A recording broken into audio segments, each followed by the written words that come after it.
Indrajit study point में आप सभी का स्वागत है। हम पढ़ रहे हैं एनसीईआरटी क्लास 9 अध्याय 1 लोकतंत्र क्या, लोकतंत्र क्यों, जिसमें हम भाग 2 पढ़ रहे हैं, जिसमें पढ़ना है लोकतंत्र की विशेषताएं कि लोकतंत्र के कौन कौन से विशेष भाग हैं और क्या क्या विशेषताएं हैं उसके। हमने इस सरल परिभाषा के साथ शुरुआत की है। लोकतंत्र शासन का एक रूप है जिसमें जनता शासकों का चुनाव करती है, जनता ही शासक चुनती है। इससे अनेक सवाल उठ खड़े होते हैं। इस परिभाषा के अनुसार शासक कौन है, किस सरकार को लोकतांत्रिक कहे जाने के लिए उनके किन अधिकारों का चुना हुआ होना आवश्यक है।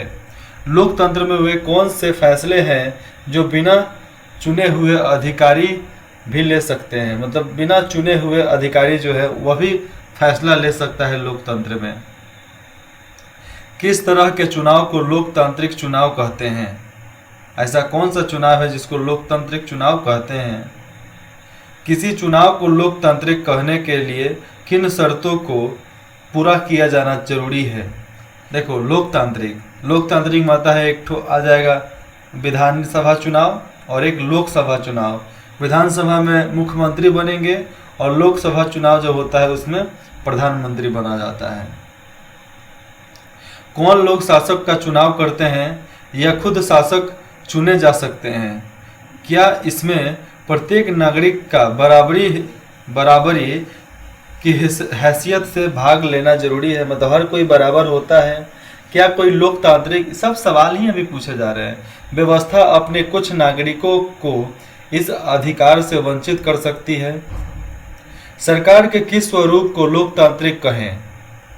क्या चुने हुए शासक लोकतंत्र में अपनी मर्जी से सब कुछ कर सकते हैं या लोकतांत्रिक सरकार के लिए कुछ लक्ष्मण रेखाओं में बंधकर काम करना जरूरी है। क्या लोकतांत्रिक शासन व्यवस्था को नागरिकों के कुछ अधिकारों का आदर करना चाहिए या नहीं करना चाहिए। आइए कुछ उदाहरणों के साथ इन सब पर बारी बारी से चर्चा करें, विचार करें। प्रमुख फैसले निर्वाचित नेताओं के हाथ। पाकिस्तान में जनरल परवेज मुशर्रफ ने अक्टूबर 1999 में सैनिक तख्तापलट की अगुवाई की। सबको हटाकर अपने वहां का राष्ट्रपति बन गया, राजा बन गया। उन्होंने लोकतांत्रिक ढंग से चुनी हुई सरकार को, ये चित्र देख सकते हो, शायरिया, जो सरकार था उसको उखाड़ फेंका और खुद को देश का मुख्य कार्यकारी घोषित किया, मतलब वहां का राष्ट्रपति खुद को घोषित कर लिया। बाद में उन्होंने खुद को राष्ट्रपति घोषित किया और 2002 में एक जनमत संग्रह करके अपना कार्यालय 5 साल के लिए बढ़वा लिया। क्या किया उसमें, जनमत संग्रह करके अपना कार्यकाल को 5 साल के लिए आगे कर लिया, मतलब 5 साल के लिए और काम करेगा पाकिस्तान में। पाकिस्तानी मीडिया मानव अधिकार संगठनों को लोकतंत्र के लिए काम करने वालों के आरोप लगाया कि जनमत संग्रह एक धोखाधड़ी है। मीडिया और जितने भी लोकतंत्र के लोग थे वो बोलते थे कि जनमत संग्रह जो है वो धोखाधड़ी है और इसमें बड़े पैमाने पर गड़बड़ियां की गई है। अगस्त 2002 में उन्होंने लीगल फ्रेमवर्क ऑर्डर के जरिए पाकिस्तान के संविधान को बदल डाला। लीगल फ्रेमवर्क के ऑर्डर जो पास होता है उसके अनुसार पाकिस्तान का संविधान ही बदल डाला। इस ऑर्डर के अनुसार राष्ट्रपति राष्ट्रीय और प्रांतीय असेंबलियों को भंग कर सकती है। राष्ट्रपति जो है राष्ट्रीय और प्रांतीय असेंबली जो होता है राज्य में चाहे केंद्र में, उस सबको भंग कर सकता है। मंत्रिपरिषद के कामकाज पर एक राष्ट्रीय सुरक्षा परिषद की निगरानी रहती है। हमेशा किसी न किसी के निगरानी के अंदर ही राष्ट्रीय सुरक्षा में रहते हैं। कौन, जितने भी असेंबली वाले लोग होते हैं राज्य के, जिनके ज़्यादातर सदस्य फौजी अधिकारी हैं। इस कानून के पास हो जाने के बाद जो वह कानून था, कानून कौन सा था, ये देखो यहाँ पर कानून का दे रहा है। कौन फ्रेमवर्क था? Legal framework order. ये कानून जब लागू हो गया, पास हो जाने के बाद राष्ट्रीय और प्रांतीय, राष्ट्र में आ जाएंगे आपके केंद्र और प्रांतीय में आ जाएगा मतलब राज्य, तो असेंबली के लिए चुनाव कराए गए। इस प्रकार पाकिस्तान में चुनाव भी हुए, चुने हुए प्रतिनिधियों को कुछ अधिकार भी मिले, लेकिन सर्वोच्च सत्ता सेना के अधिकारों और जनरल मुशर्रफ के पास थी। स्पष्ट है कि जनरल मुशर्रफ के शासन वाले पाकिस्तान को लोकतंत्र न कहने के अनेक ठोस कारण हैं। उसको हम लोग लोकतंत्र नहीं बोल सकते, लेकिन यहाँ सिर्फ एक कारण पर ही चर्चा करेंगे और उसी पर करते हैं। क्या हम यह कह सकते हैं कि पाकिस्तान के लोगों ने अपने शासकों का चुनाव किया? हम ऐसा नहीं कह सकते। लोगों ने राष्ट्रीय और प्रांतीय असेंबलियों के लिए अपने प्रतिनिधियों का चुनाव किया, लेकिन चुने हुए प्रतिनिधियां, जितने भी प्रतिनिधि थे, वास्तविक शासक नहीं थे। वो हमेशा के लिए वास्तविक शासक नहीं थे। वे अंतरिम फैसला नहीं कर सकते, और जो वोट लेकर इलेक्शन करवाकर जिनका चुनाव किया गया था, वो हर फैसला को नहीं ले सकते हैं। अंतरिम फैसला वहाँ के जनरल मुशर्रफ के हाथों ही होना था। जो जनता द्वारा नहीं चुने गए थे वो तानाशाही था। ऐसा तानाशाही और राजशाही वाली अनेक शासन व्यवस्थाओं में होता है। एक बार हिंदुस्तान में भी शायद अफवाह था कि क्या था, होने वाला था, जब आर्मी के 4 बटालियन दिल्ली के करीब आ रहा था, लेकिन मालूम चलते ही उसको रास्ते में ही रोक कर फिर से वापस लौटा दिया गया।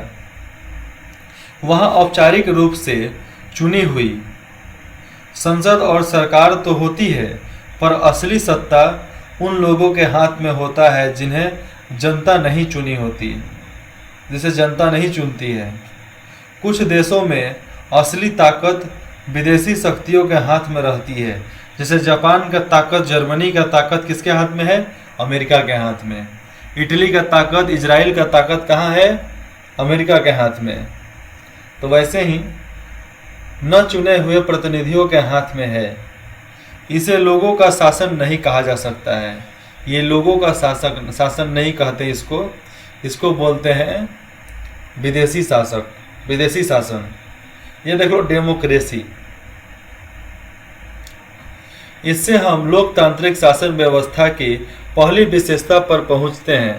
लोकतंत्र में अंतरिम निर्णय लेने की शक्ति लोगों द्वारा चुने हुए प्रतिनिधियों के पास ही होनी चाहिए। जिसको हम चुनकर संसद बना रहे हैं, उन्हीं के अनुसार हमारा सारा बिल पास होकर और कोई भी कानून बनना चाहिए। लेकिन जब तानाशाही होता है तो किसी का नहीं सुनते हैं, जो मन करता है वही करते हैं।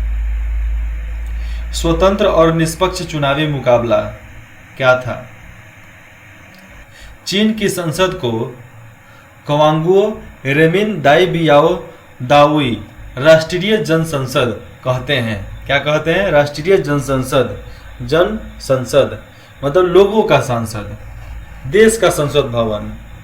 चीन की संसद के लिए प्रति 5 वर्ष बाद नियमित रूप से चुनाव होता है। इस संसद को देश का राष्ट्रपति नियुक्त करने का अधिकार है। देश केवल मतलब चीन में प्रधानमंत्री तो नहीं, डायरेक्ट राष्ट्रपति बनता है। राष्ट्रपति नियुक्त होते हैं। इसमें पूरे चीन से करीब 3000 सदस्य आते हैं। पूरे चीन भर में 3000 सदस्य आते हैं चीन के संसद में। कुछ सदस्यों का चुनाव सेना भी करती है। चुनाव लड़ने से पहले सभी उम्मीदवारों को चीनी कम्युनिस्ट पार्टी से मंजूरी लेनी होती है। 2002 से 2003 में हुए चुनावों में सिर्फ कम्युनिस्ट पार्टी और उसके संबंध कुछ छोटे पार्टियों के सदस्यों को ही चुनाव लड़ने की अनुमति मिली। सरकार सदा कम्युनिस्ट पार्टी को ही मतलब सरकार हमेशा कम्युनिस्ट पार्टी की ही बनती थी। समाजवादी पार्टी का ही सरकार बनता था।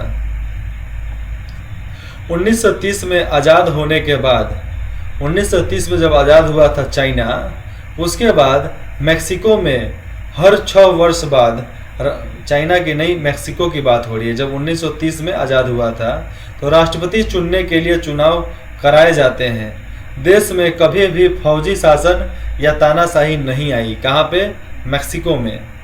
लेकिन सन 2000 तक हर चुनाव में PRI, इसको बोलते हैं इंस्टीट्यूशनल रिवोल्यूशनरी पार्टी का नाम ही, एक पार्टी को ही जीत मिलती।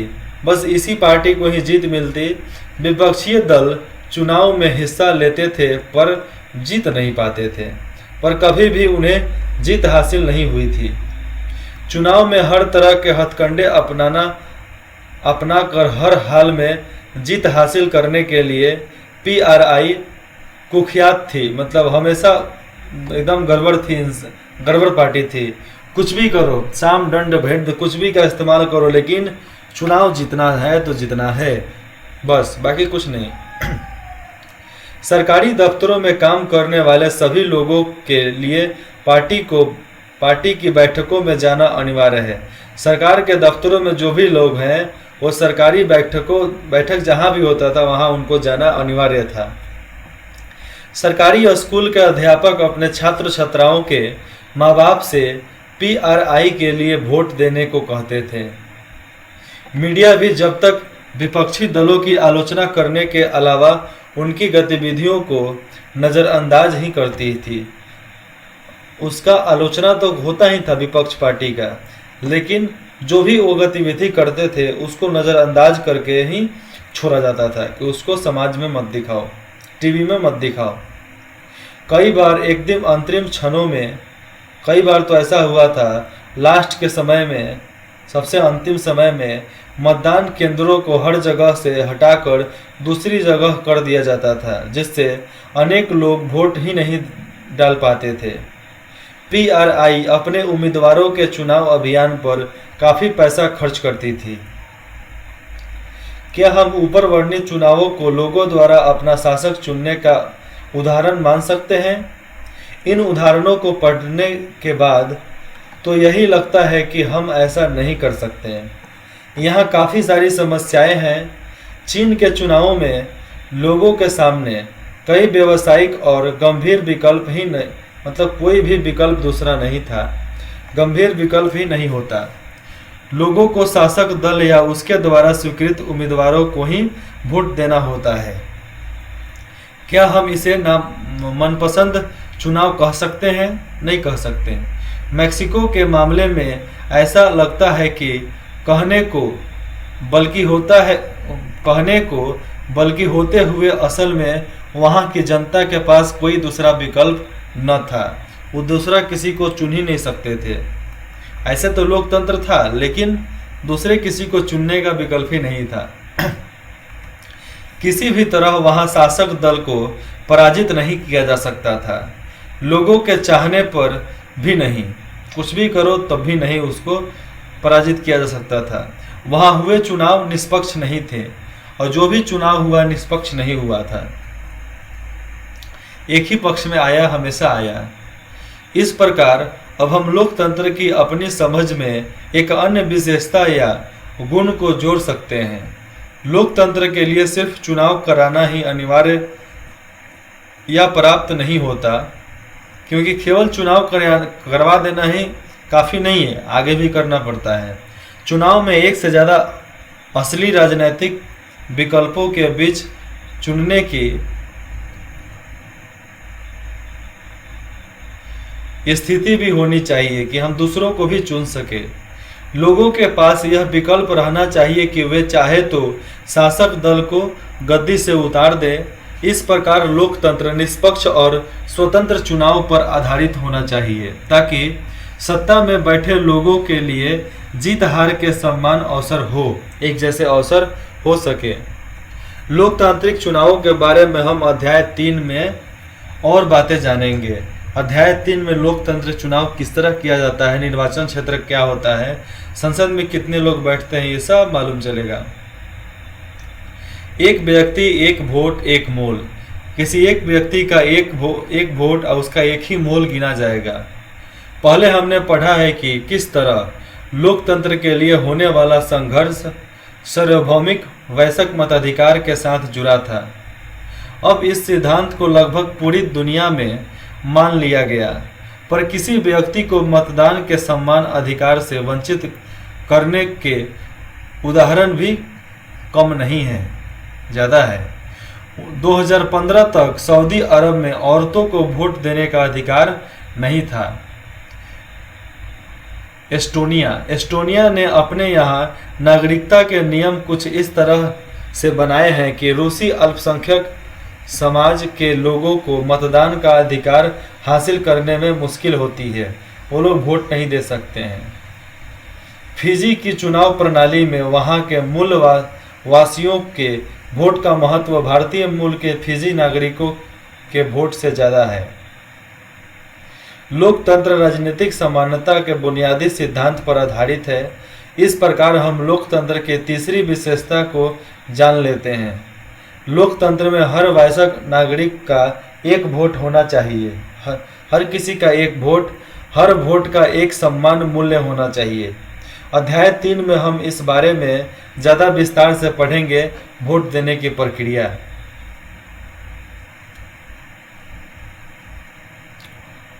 आखिरकार एक व्यक्ति एक वोट शुरू ही हो गया।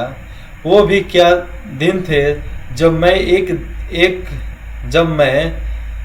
एक व्यक्ति और मेरा ही एकमात्र वोट था, और यही मुझे पसंद था कि मेरा वोट सिर्फ मैं ही डाल सकूं, बाकी कोई नहीं। कानून का राज और अधिकारों का आदर। कानून का राज और अधिकारों का आदर कैसे होता था? जिम्बाब्वे एक देश का नाम है। तो जिम्बाब्वे को 1980 में अल्पसंख्यक गोरों के शासन से मुक्ति मिली। बहुत कम गोरे लोग थे, वही शासक चलाते थे, शासन उन्हीं के कंट्रोल में था, उससे उनको मुक्ति मिला। उसके बाद देश पर जानू पीएफ दल का राज है। उसके बाद से पीएफ दल का राज था, जिसने देश के स्वतंत्रता संघर्ष की अगुवाई की थी। इसके नेता रॉबर्ट मुगाबे आज़ादी के बाद से ही शासन कर रहे थे। चुनाव नियमित रूप से होते थे और सदा जानू पीएफ दल ही जीतता था। राष्ट्रपति मुगाबे कम लोकप्रिय नहीं थे, पर वे चुनाव में गलत तरीके भी अपनाते थे। आज़ादी के बाद से उनकी सरकार ने कई बार संविधान में बदलाव करके राष्ट्रपति के अधिकारों में वृद्धि की। सरकार में बदलाव करके, संविधान में बदलाव करके राष्ट्रपति के अधिकारों को बढ़ा दिया। उसके जवाबदेही को कम किया, और जो राइट टू इंफॉर्मेशन होता है, जवाब देने की कानून, उसको कम कर दिया। विपक्षी दलों के कार्यकर्ताओं को परेशान किया जाता था और उनकी सीमाओं के गड़बड़ी कराई जाती थी। उनके जब चुनाव होता था तो उनके सभाओं में सरकार विरोधी प्रदर्शनों को आंदोलनों और गैर कानूनी घोषित कर दिया गया था। हमेशा गैर कानूनी ही घोषित कर दिया जाता था। किसी के आलोचना और संघर्ष के आंदोलन होता था, तब भी आंदोलन को तो कुछ मानते ही नहीं थे। एक ऐसा कानून भी था जो राष्ट्रपति की आलोचना के अधिकार को सीमित करता था। टेलीविज़न पर, रेडियो पर सरकारी नियंत्रण था। टेलीविज़न हो चाहे रेडियो, सरकार का नियंत्रण उस पर बखूबी था, और उन पर सिर्फ शासक दल के विचार ही प्रसारित होते थे, टीवी हो या रेडियो। अखबार स्वतंत्र थे, पर सरकार की आलोचना करने वाले पत्रकारों को परेशान किया जाता था। सरकार ने कुछ ऐसे अदालती फैसलों की परवाह नहीं की जो उसके खिलाफ जाते थे, और उसने जजों पर दबाव भी डाला। 2017 में मुगाबे को राष्ट्रपति पद से हटा दिया गया। कब? 2017 में, बस अभी 5 साल पहले। जिम्बाब्वे का उदाहरण बताता है कि शासकों के लिए बार बार जनादेश पाना लोकतंत्र की एक ज़रूरत है, पर इतना ही पर्याप्त नहीं है। लोकप्रिय नेता भी अलोकतांत्रिक हो सकते हैं। जो लोकप्रिय नेता है वह भी गलत हो सकते हैं। लोकप्रिय नेता भी तानाशाह हो सकते हैं। अगर हम लोकतंत्र को परखना चाहते हैं तो चुनावों पर नज़र डालना जरूरी है, पर उतना ही जरूरी है कि चुनावों के पहले और बाद की स्थितियों पर भी नज़र डाली जाए। चुनाव के पहले सत्ता पक्ष के विरोधी समूहों के कामकाज समेत सभी तरह की राजनीतिक गतिविधियों के लिए पर्याप्त गुंजाइश रहनी चाहिए, मतलब जितना बोला जाए उतना ही। इसके लिए जरूरी है कि सरकार नागरिकों के, ये देखो तोप ले जाया जा रहा है ठोकने के लिए, नागरिकों के लिए कुछ बुनियादी अधिकारों का आदर करे, उनको सोचने की, अपनी राय बनाने की, सार्वजनिक रूप से अपने विचार व्यक्त करने की, संगठन बनाने की, विरोध करने और न्याय राजनीतिक गतिविधियां करने की स्वतंत्रता होनी चाहिए। कानून की नज़र में सभी लोगों के समानता होनी चाहिए, एक जैसा। इन अधिकारों की रक्षा स्वतंत्र नगरपालिका को करनी चाहिए, जिसके आदेशों का पालन सब लोग करते हों। इन अधिकारों के बारे में हम अधिक विस्तार से अध्याय 5 में पढ़ेंगे। इसी प्रकार कुछ दूसरी शर्तें हैं जो चुनाव के बाद सरकार चलाने के तौर तरीकों पर लागू होती है। कुछ ऐसे फैसले हैं जो सरकार अपने तौर तरीके पर लागू करता है। एक लोकतांत्रिक सरकार सिर्फ इसी कारण से मनमानी नहीं कर सकती। उसने चुनाव जीता है, उसे भी कुछ बुनियादी तौर तरीकों का पालन करना होता है। जो चुनाव पार्टी जीत कर आता है सत्ता में, उसे भी कुछ बातों का ध्यान रखना पड़ता है, नहीं रखने पर दिक्कत है ना। खास तौर से उस अल्पमत वाले, कम वोट वाले समूहों को दी गई कुछ गारंटियों का आदर करना होता है। हर प्रमुख फैसला लंबे विचार विमर्श के बाद लेना होता है। हर पद अधिकारी को उस पद के साथ जुड़े अधिकार और जिम्मेदारियां संविधान द्वारा दी जाती है कि संविधान जो बोलता है उसी को करनी चाहिए और वही करना है। ये सभी न सिर्फ जनता के प्रति उत्तरदायी है, बल्कि अन्य स्वतंत्र अधिकारों के प्रति भी उनकी जवाबदेही होती है। इसके बारे में हम ज़्यादातर विस्तार से अध्याय 4 में पढ़ेंगे। 3 छोरो अब 4 में चले गए। इस प्रकार हम लोकतंत्र की चौथी और अंतरिम विशेषता को रेखांकित कर सकते हैं। एक लोकतांत्रिक सरकार संवैधानिक कानूनों और नागरिक अधिकारों द्वारा खींची लक्ष्मण रेखाओं के भीतर ही काम करती है। एक तरह से संवैधानिक कानूनों के वजह से जो लक्ष्मण रेखा घेर दी जाती है, उसी के अंदर में सरकार को भी काम करना पड़ता है। इसका अगले भाग में पढ़ेंगे परिभाषाओं का सारांश कि क्या हो सकता है, क्या नहीं हो सकता है। अगर आपको कुछ डाउट हो सकता है तो आप कमेंट करके बता सकते हैं। नहीं तो अच्छा लगे तो आप फीडबैक देकर भी बता सकते हैं कि हमें भी और पढ़ाने में मज़ा आ रही है। इंद्रजीत स्टडी पॉइंट में जुड़ने के लिए आप सभी का बहुत बहुत धन्यवाद।